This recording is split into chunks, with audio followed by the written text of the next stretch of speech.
Nous allons maintenant voir un processus de chiffrement radicalement différent. Il s'agit de la cryptographie à clé publique. Nous commencerons par énoncer le principe de Kerckhoff. Nous évoquerons un problème mathématique difficile, la factorisation d'entiers. Nous aborderons la notion de fonction à sens unique et nous reviendrons sur le principe de chiffrement à clé privée avant d'étudier le principe de chiffrement à clé publique.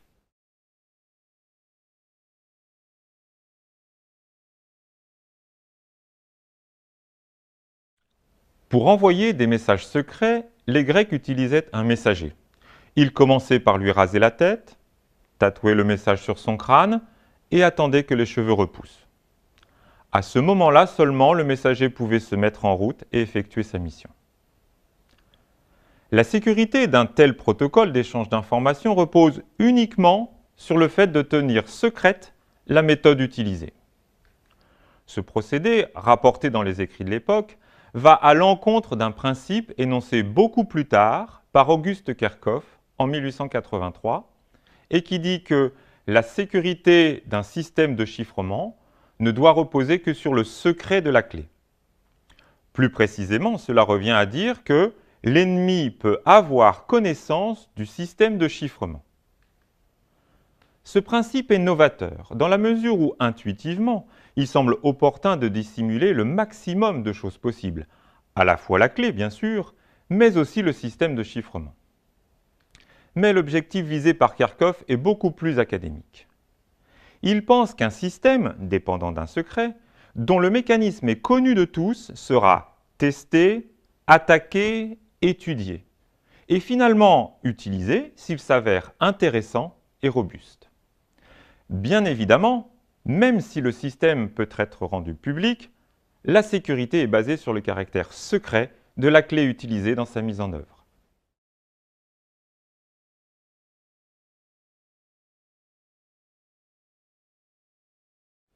Une question se pose alors. Quels sont les outils mathématiques capables de répondre aux principes énoncés par Kerckhoff? Nous allons voir qu'il en existe un tout simple et connu de tous, la multiplication. Voyons comment. Si je vous demande combien font 5 fois 7, vous répondez immédiatement 35. Si je vous demande de factoriser 35, c'est-à-dire de le décomposer en produit de facteurs premiers, vous répondez rapidement 5 fois 7.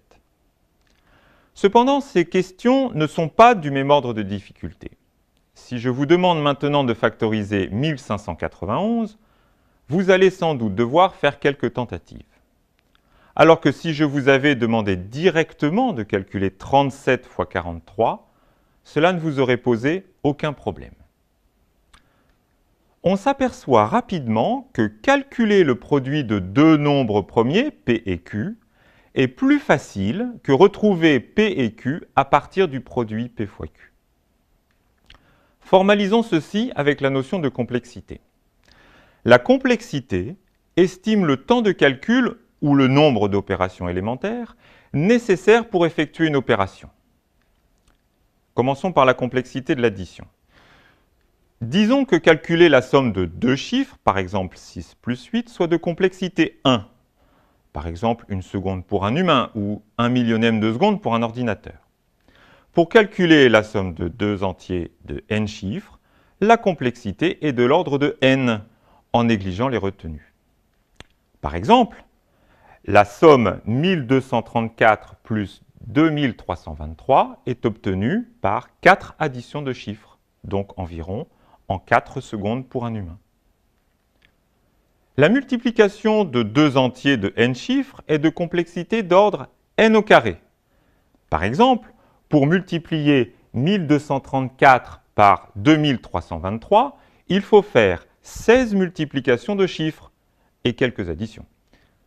Chaque chiffre de 1234 est à multiplier par chaque chiffre de 2323.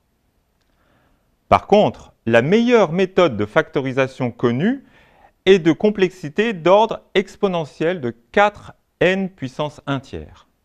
C'est moins que exponentielle n, mais lorsque n tend vers plus l'infini, c'est beaucoup plus que n puissance d pour tout d.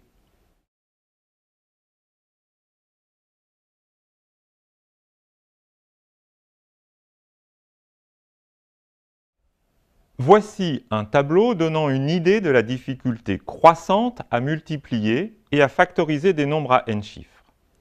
Ici, pour la multiplication, nous avons une croissance en le carré de n, alors que pour la factorisation, nous avons une croissance de type exponentiel.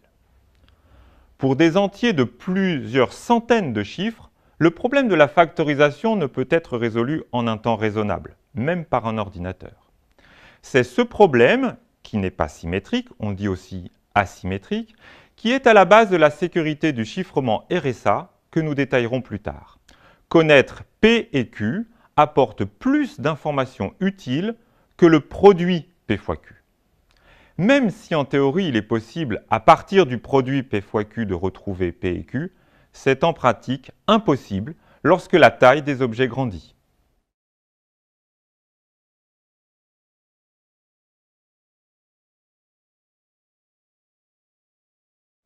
Il existe d'autres situations mathématiques asymétriques que l'on appelle les fonctions à sens unique.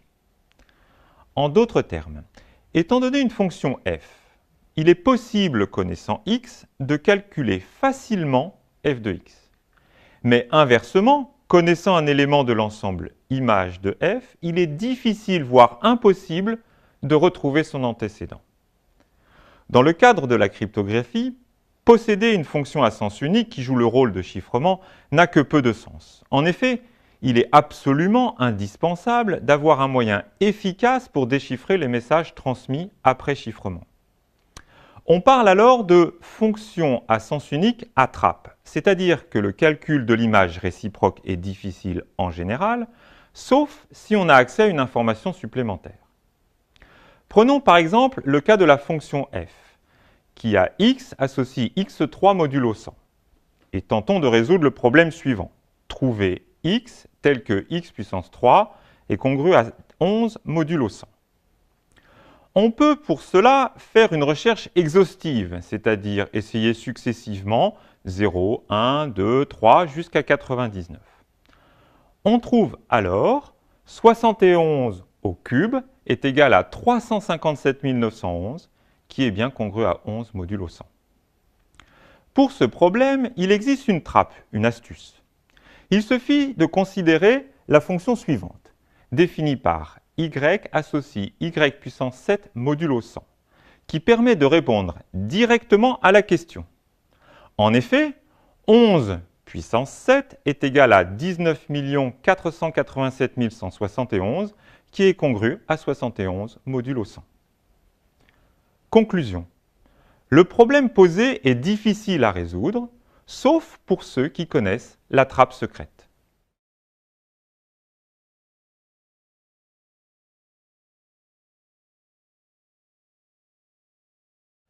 Avant de poursuivre plus avant, effectuons un petit retour en arrière. Les protocoles étudiés dans les chapitres précédents étaient tous des chiffrements à clé privée. Voici un schéma résumant ce type de chiffrement. Le message initial M est chiffré par Bruno à l'aide de la clé C. Le message crypté est ensuite transmis à Alice, qui à l'aide de la clé C déchiffre le message pour retrouver le message M initial.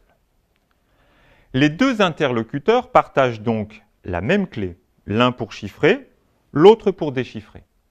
Cela pose bien sûr un problème majeur déjà évoqué. Alice et Bruno doivent d'abord échanger cette clé.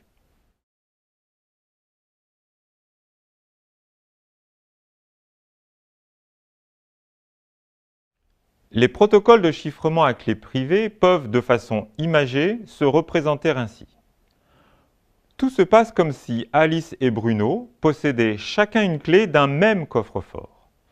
Dans ce cas, Bruno peut déposer quand il le souhaite un message qu'il destine à Alice, et Alice peut venir en prendre connaissance quand bon lui semble.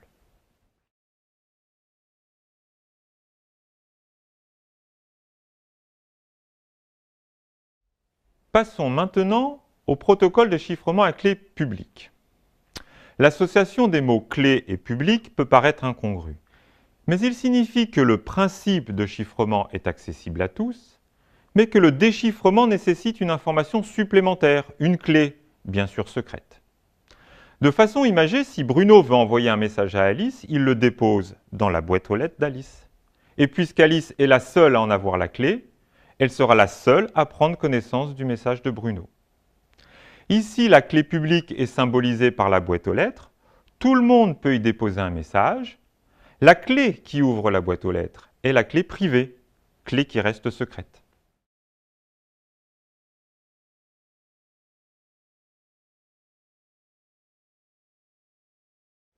Voyons maintenant le schéma résumant le chiffrement à clé publique. Tout d'abord, il y a maintenant deux clés, l'une publique et l'autre privée. Ces deux clés sont préparées par Alice. Pensez à la boîte aux lettres et à sa clé. Elle prépare une clé publique qu'elle diffuse à tout le monde et une clé privée qu'elle garde secrète. Si Bruno veut envoyer un message secret à Alice, il commence par récupérer la clé publique d'Alice, il crypte son message à l'aide de cette clé publique, il transmet le message crypté à Alice. Alice est la seule à pouvoir décrypter le message en utilisant sa clé secrète.